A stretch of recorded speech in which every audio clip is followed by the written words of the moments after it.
নমস্কার বন্ধুরা, kitchen queen Sunita রান্নাঘরে আমি সুনিতা। তো আজকে আমি একটা নতুন রেসিপি করব। খুব সহজে এটা রান্না হয়ে যায়। তো আজকে আমি রান্না করব, এটা হচ্ছে চিংড়ি পেঁয়াজ পোস্ত। তো তার জন্য লাগছে পেঁয়াজ। এখানে প্রায় 500 মতো পেঁয়াজ কুচানো, আর লাগছে কাঁচা লঙ্কা, আর লাগছে পোস্ত বাটা। পোস্তটাকে আমি খুব মিহি করিনি, আদা বাটা হয়েছে। আর লাগছে চিংড়ি মাছটাকে আমি কুচিয়ে নিয়েছি। আপনারা চাইলে বড় গোটাও দিতে পারেন, আর যদি ইচ্ছা না হয় চিংড়ি মাছটা আপনারা স্কিপ করতে পারেন, চিংড়ি মাছ না দিলেও হবে। আর লাগছে ফোড়নে একটা শুকনো লঙ্কা ছিঁড়ে নিয়েছি, আর কালো জিরে, আর লাগছে হলুদ আর লবণ, এগুলো তো লাগবেই। তো আমি কড়াটা বসিয়ে দিয়েছি, তেল গরম হয়ে গেছে। এখন আমি সবার আগে ভেজে নেব চিংড়ি মাছটা।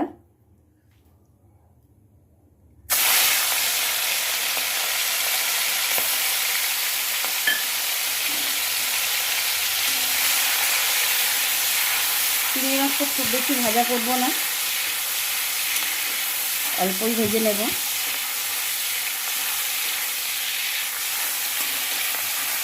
হয়ে গেছে ভাজা, আমি আর এর থেকে বেশি কড়া ভাজা করব না।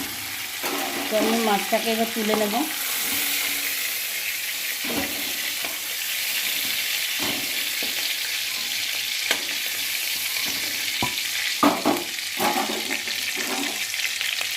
এখন এই তেলেই আমি দিয়ে দিচ্ছি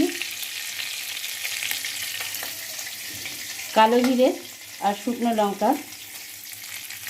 লঙ্কাটা আগে দিলাম। খুব সহজ রান্নাটা, বেশিক্ষণ লাগেও না।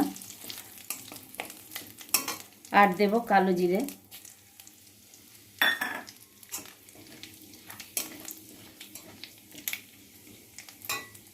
এবারে দিয়ে দেব পেঁয়াজ,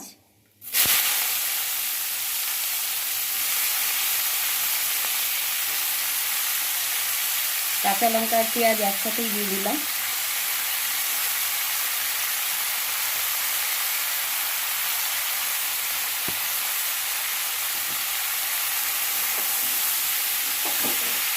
এবার আমি পেঁয়াজটাকে ভাজতে থাকবো।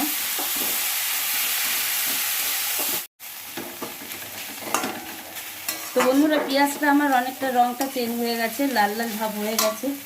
এখন এর মধ্যে আমি দেব লবণ,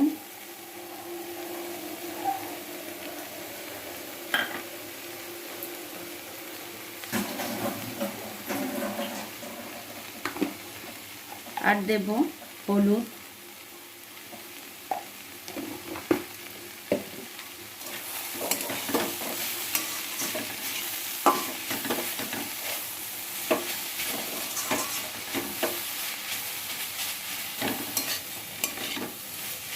এখন আমি এর মধ্যে দিয়ে দেব বেটে রাখা পোস্ত।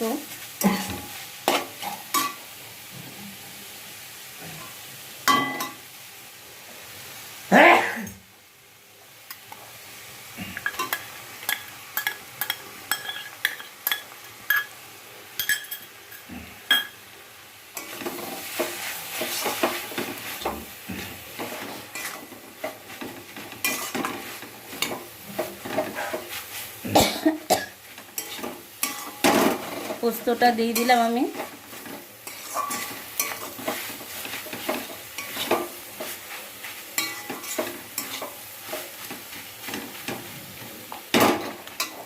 আর পোস্তর জলটা বেটে রেখেছিলাম, যে জলটা, সেই জলটাও এর মধ্যে দিয়ে দেব। একটু মাখো মাখো হবে। আর এখন আমি চিংড়ি মাছটাও দিয়ে দিলাম।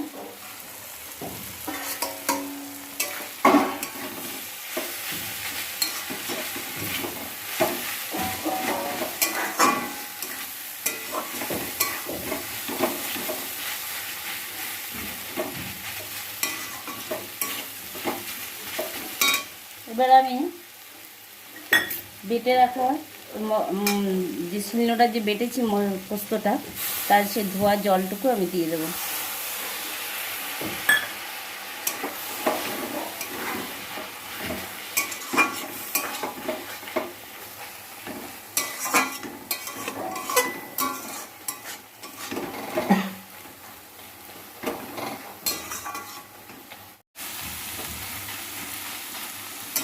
বন্ধুরা দেখুন কত সহজে এই রান্নাটা হয়ে গেল। চিংড়ি পেঁয়াজ পোস্ত আমার হয়ে গেছে। তো এর মধ্যে আর মিষ্টি মিষ্টি কিছু দেবো না, কারণ পেঁয়াজের মিষ্টিটাই রয়েছে, তাই আর দিলাম না।